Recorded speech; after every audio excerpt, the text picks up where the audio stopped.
If I had a penny for every time somebody called me a bitch, I'd be rich.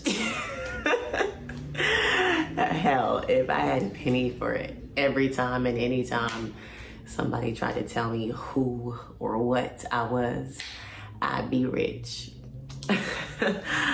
And I'll be honest, that used to piss me off.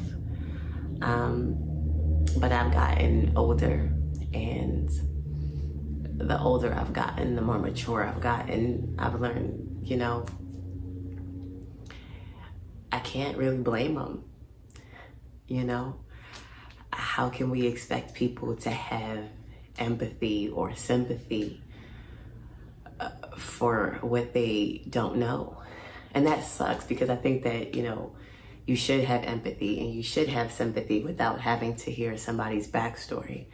But that's just not the world that we live in, right? But at least in my case, I was good. And I say was because I'm beyond it now, but I was really good at sharing selective parts of my story and of my journey, and hiding the pieces and the parts that I didn't want people to see. And I don't think I'm any different from anybody else. I'm Black, surprise.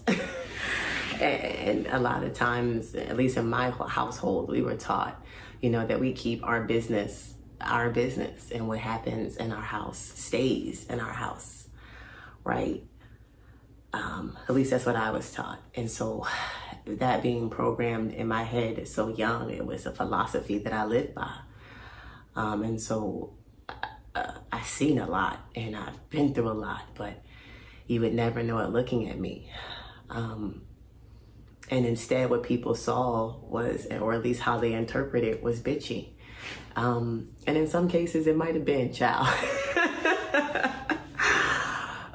But I think what I would want people to know and want people to see is that, what may have appeared as the B word was really a lot of pain and anger that I had, that came from suppressing my trauma and suppressing my feelings, and I don't think I'm alone in that either. I think a lot of us, we go through things, and because we feel that shame and because we feel that embarrassment, we don't tell anybody, right? Because we assume that people aren't going to understand. And you see now with cancel culture and just everything is so judgmental, right? Everything and everybody is so judgmental. Who can blame them, right? Who can blame me for not wanting to share? It's like as soon as you try to share pieces of yourself or tell your story, you got somebody somewhere telling you and reminding you of how you're a bad person and how you're dumb and stupid and all the things that you've already told yourself, but now you have somebody else telling you on top of what you tell yourself, right? And so instead we choose not to talk about it. But they say like it doesn't go anywhere, right? If it doesn't come out, and you sharing your story, it comes out, and you hurting someone, or it comes out, in my case, as you appearing to be something that you're not.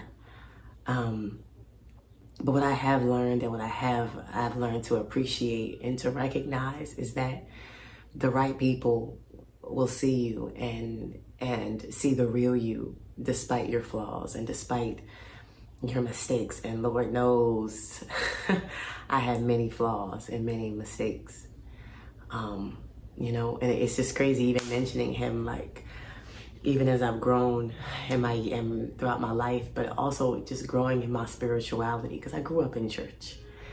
And there was a time where I've always said that I knew God, and it wasn't until like the recent years where I really got to know God for myself that I realized that I didn't really know him the way as much or as deep as I thought I did.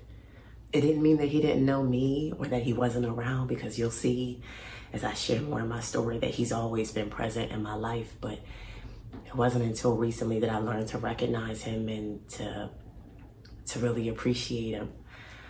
But growing up in church, especially, mind you, speaking about judgment, that was the place where you saw it all, right? Everyone was acting.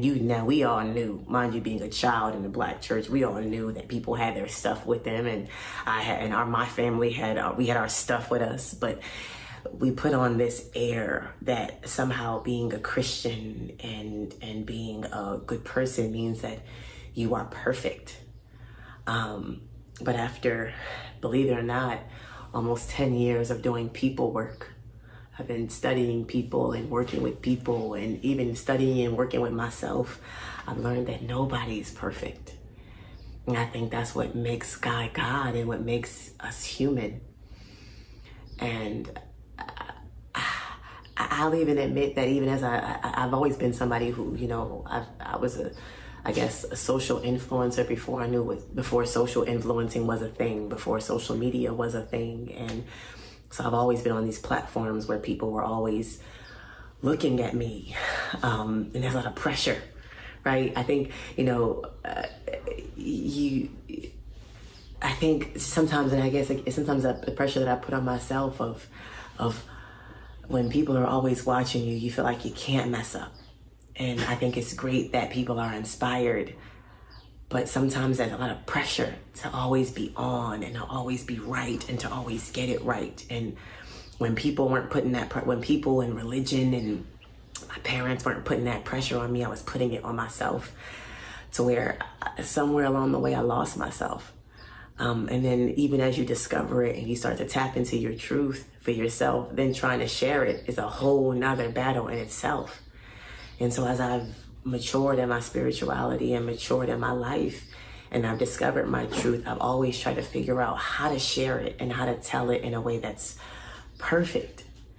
And even like for the past few months, I've been off my platform and off social media because I didn't want to misrepresent God and misrepresent what it means to be a Christian. But if I've learned anything in the past almost 30 years, I'm 28, I'll be 29 soon, I've learned anything about Christianity is that nothing about it is perfect. At the end of the day, that's what makes Jesus Jesus. He was the only perfect being to walk this earth. And I feel like we forgot that nobody's perfect and that we are all human. I feel like social media has given people the feeling, I think what was once meant to be a platform where you connected with people and it was about community building, became a place where people felt like they had the right to have an opinion on your life, but more importantly, they had the right to share that opinion. And that's not true at all. And I'll be the one to say it like it's not all. You don't have the right to cancel anybody because maybe you're raggedy. And I say raggedy, and I always say I'm raggedy, and people go, oh, don't say that, but I am. And so are you. Raggedy doesn't mean that I don't think that I'm great, because I think I'm great. But raggedy is my way of saying that I recognize that I have flaws about me and that I have imperfections about me. And maybe my raggedy or somebody else's raggedy isn't your raggedy, but it doesn't mean that you're not raggedy. But more importantly, just because your raggedy isn't on full display for everybody to see and it's on a platform for people to judge, doesn't give you the right to judge somebody else. One of my mentors, he always says, you can't help people you're judging. And there was a time where I was trying to help people who I was judging. But then, I just think life has taught me in my own personal experience and my experience with other people is that we're all hurting. We're all running from something. We're all running towards something. And we all need help and we all need each other. But more importantly, we're all human. And if I am going to display any level of, whether it's life coaching or me being a professor or even just being a Christian and what it means to be Christ-like, I don't want to put on an air like I'm perfect, because I'm not. And that's not what God wants us to be. At the end of the day, if I had to summarize what it means to be a Christian, and mind you, the term Christian means to be Christ-like. And if I had to sum it up, I like to tell people that Jesus walked, Jesus slept, Jesus wept, and Jesus left. And that's the life, and that's the Christianity and the religion. I don't like to even say religion. I think it's more about relationship, because it's really about getting to know God and getting to know yourself. You know, or like they say, you know, self-discovery is God discovery, because eventually when you keep digging and digging and digging, or like I say, get into it, right, you eventually strike water, right? And when you strike water, you realize, you know, where God has played a part in your whole life, you know. And so like this idea of, you know, Jesus walked, Jesus slept. I'm somebody who all I've ever known was the hustle and grind. I remember in college where I had like literally they used to call me Jamaican because I had like 5 jobs at once. Like, so when it comes, I'm no stranger to hustle, no stranger to the grind. And I've grinded myself into the hospital, and I've hustled my ass into some trouble a lot of the times. But one thing about Jesus, if you ever open your Bible at all, and I know some of y'all might got a little dust on that thing, but if you ever and read it, Jesus walked everywhere, you know, because life isn't a race. You know, there's no you versus anybody else. There's no competition. What's for me is for me, and what's for you is for you. So you're not racing anybody. And so many a times we're out here running and we're hustling and we grinding and we doing. And it's like, who the hell are you running against, child? It's just you. Can't nobody beat you at being you, at doing you. So just do you and relax, right? And so for me, if I wanted to show what Christianity meant and what it means to be Christ-like, I would say number 1 is that Jesus walked. So slow down. It's not a race. It's not a competition, you know? And just like that, Jesus slept. There's plenty of times like Jesus was in the middle of a storm and Jesus was asleep. I think it comes in 2 parts. On one side, it's this idea of like, sometimes rest is the most productive thing that you can do, because you know, you can't pour from an empty cup. And so if you're always going and you're always giving and you're always doing, and you never have time to pause and refill, eventually you're going to be empty. And when you're empty, you're no good to yourself or anybody else, right? But I think on top of that, and especially within the pandemic, I think we've learned that, and it's funny, I used to always say it like, you know, oh, this is chess, not checkers, chess, not checkers. But to be honest, the pandemic has taught us that we ain't even the players, baby. You not a player. You are simply a piece. I am simply a piece on the board, and it's beyond us, you know? And like, so sometimes it's just resting in the fact that you are not in control, but that the person who's in control, who is God ultimately, he's got you. He's got you even when you don't feel like he's got you, and he's got you more importantly when you don't have yourself. And that's so important. And it took me a long time to realize it. And I think I'm still learning it. Every once in a while, I'm still going, okay, Tania, Jesus walked, Jesus slept. And I'm trying to hold on to that. You know, we say universe a lot. And anybody who ever says the universe, I just roll my eyes, because if you actually look at what the universe is, it's just air. And I don't know about you, baby, but air ain't make me. Okay, I am fabulous. Okay, and somebody took their time with me. Okay, they were I am unique. I am different. I am special, and ain't no air. I ain't just happen. Somebody put me together with love. And I think we miss that God is love. At the end of the day, he's love. He says above anything, if you do nothing else, to love me and to love yourself and to love other people. He's love. And a God who is a God of love, he made you with love, and he disciplines you with love, you know, and that's so important. And you know, when you talk to whether you consider yourself a Christian or anything else, you know, most people I meet on a day-to-day love God, and that's never the question or the issue. The issue, I think, that arises comes from when it comes to, like, you know, to us loving ourselves and loving people, which is why I always say that, you know, for me, you know, Jesus wept and Jesus left. I know a lot of the times when I was feeling my feels and going through my stuff, I would be mad at myself for having emotions, be mad at myself for being hurt, being mad at myself for caring, being mad at myself for feeling things that I felt, when in reality it's like Jesus felt.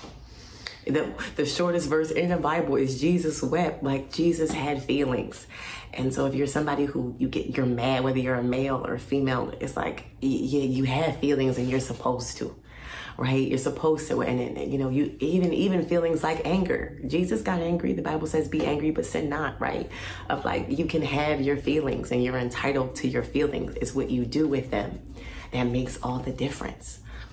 And you know, I think sometimes and just like I think it's important to feel and to love, it's also important to know when to go. One of my favorite scriptures in the Bible is when, you know, Jesus was talking to his disciples and he said, listen, when you come to a place, as long as they welcome you, as long as they love you, stay there. And when the time is up, pick up your mat, dust your feet off, and walk. Okay, child, leave.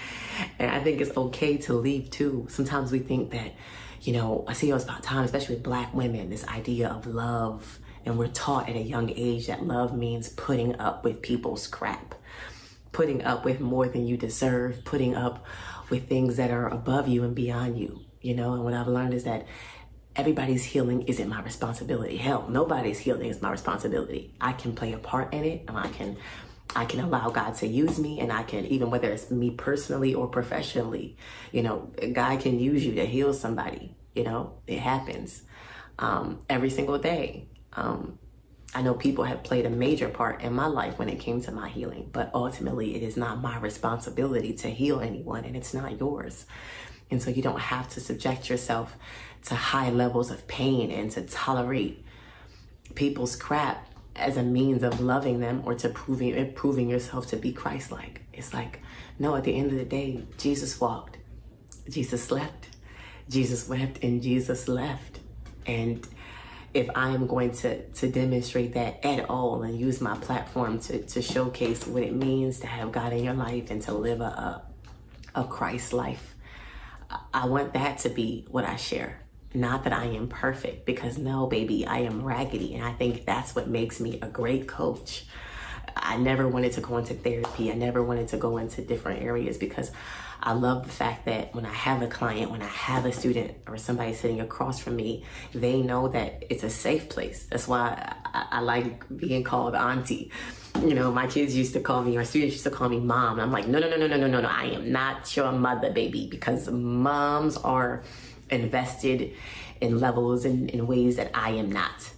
Okay, moms have a personal commitment to your success. Like, they have a personal investment in your success. And not saying that I don't, but I am removed from that. And that I care about you, but I'm not going to be around 24/7. But also at the end of the day, it's your life and you have to live it. But I am somebody who cares about you. I am somebody who wants to see you win. I am somebody who's willing to do what I can to be a part of your journey. But that's where it stops. That's a God's job. That's your parents' job. It's not my job, you know? But also, like, I think about, you know, even when I was a kid, some of the memories that I have, I remember my mom and my aunties and like mind you, they were her friends. I mean, you know, you have family who's not blood, you know. My family is people who I've collected and who've collected me along the way. And I remember they used to have these amazing, colorful conversations in the kitchen or the living room. And whenever we would come in, they'd be like, get out. It's grown folks' business. And I would always wonder, like, how different would my life have been if I got to sit in on some of those conversations? If I knew more about their experiences, would that have changed my life in any way? And in some cases, maybe, in other cases, not. And so when I talk to my students and I talk to my clients, I love that they feel like it's a judgment-free zone, because a lot of the things I went through, a lot of things that they were going through, I've been through. And maybe not in the same way, in the same place, or the same time, but in some way I can relate. And I think that's what makes me a great coach, and which is why I love to help people. And if I'm going to be using this platform and putting myself out there, I want to make sure that I'm not selling a false representation of myself or of God, because neither of that is true. And so this is me doing that. And it's crazy because when I started this podcast a year ago, I didn't know what it was going to be and who I was going to be on it and how it was going to take off. But I have learned is that in me, there's so much power in sharing my story and in people sharing their stories. And if I'm going to have stories being shared about me, because Lord knows I've heard all the things that people have to say about me and my journey. But if I've learned anything about storytelling, is that number one, it's very powerful. That there's power in storytelling. Hell, storytelling is what makes history history. Right? History is preserved through the sharing of stories. But also, if my story is going to be out there, number one, I am the author of my story, because nobody was there. If nobody else was there, I was there, and I'm the only person who can give a firsthand account. And the same thing for you. But also, if my story is going to be out there on Front Street, hell, I'm going to tell my side, and people can believe it or not. They can be moved by it or not. It doesn't matter. Because my truth is my truth, and one thing about truth is that it stands the test of time. And so I do hope that, and one thing I've learned from one of my sheroes, Brene Brown, is that, when you tell a story, it's so important that you remember why you're telling it, and that you tell stories with intention and purpose. And so I'm not sharing my story to defend myself, because I have nobody to defend against. At the end of the day, the only person I'm trying to impress, the only person that I'm living for, and who I'm trying to please is God and myself. And so I could care less what somebody thinks about it. But I do hope that my story inspires someone who has been through what I've been through, or who is currently going through something that I've gone through, or I just hope that somebody somewhere, especially nowadays where people are feeling them so alone and so separate, I hope that you see that we're not that different, and that whether I know you or not, whether you're close to me or not, whether I ever get a chance to meet you, that there's somebody somewhere who loves you, and who's rooting for you, and who wants you to win, and who, however I can help, I want to help. And if that's through you hearing my truth and hearing my journey and understanding some of the highs and lows and just the way that God has shown up in my life, then that's what we're going to do. And I stand in that, and I take whatever. I'm built for it. Trust me, once you hear some of the things, child, and Lord knows I can't even put it all into this one audio book. But I do hope that when you hear it, you are inspired. And that you know that you're not alone. I met with a consultant, and they asked me who my audience was, and I've visited and revisited that question over and over again, and then finally it hit me. I ain't gonna lie, it hit me when I was asleep, thank God. I woke up like orphans. I was sent for orphans, and I'm not saying orphans and you feel like you're an actual orphan and somebody who doesn't have parents or physical parents, but orphan is anybody who's ever felt abandoned, damaged, broken, like an outcast, an outsider, an exile, an immigrant, just different. Hell, the new words, weird. I've been called weird, nerd, all kinds of things. Whatever you may have been called or felt, I hope that you know that if you've never had a home anywhere, that you know that you have a home here. And I don't mean my physical address, because home is where the heart is, baby. And so I hope you know that whoever you are, whoever I'm talking to, I love you. And if you haven't heard that in a long time, I'm telling you I love you. I don't have to know you to love you, but I love you. And God loves you. And I hope that you love yourself. And if not, I know what that's like too. And I hope that if nothing else, throughout, no matter what you've been through, that you learn to love yourself, because that's the only way that you'll be able to show love to other people. And the world that we're living in today, it's full of hate, because I think it's because people haven't learned how to love themselves. And you can't love other people, if you don't love yourself first. And I learned that the hard way. And so I spent some time off social media, not only the recent time, but I spent a few years off of it, because I learned that I can't love anybody until I learn myself. I love myself and learn myself, because you have to learn yourself to love yourself. And so I'm excited about finally getting to share that. I feel freer now, even just sharing it now, and I hope that you are inspired, and not only that you feel love, but that you get to a point where you love yourself enough to be open to loving other people, and to sharing your story. Because the only way that we can come out of this thing, the only way that we can fight hate is with love. And Lord knows, I know, and I know you know, this world could use a lot more of it. And so, without further ado, I want to welcome you to the untold story of the cool auntie, aka Homegirl Chronicles. And I hope that you like it, and if you don't, I don't care, because I'm gonna tell it anyway. Here we go.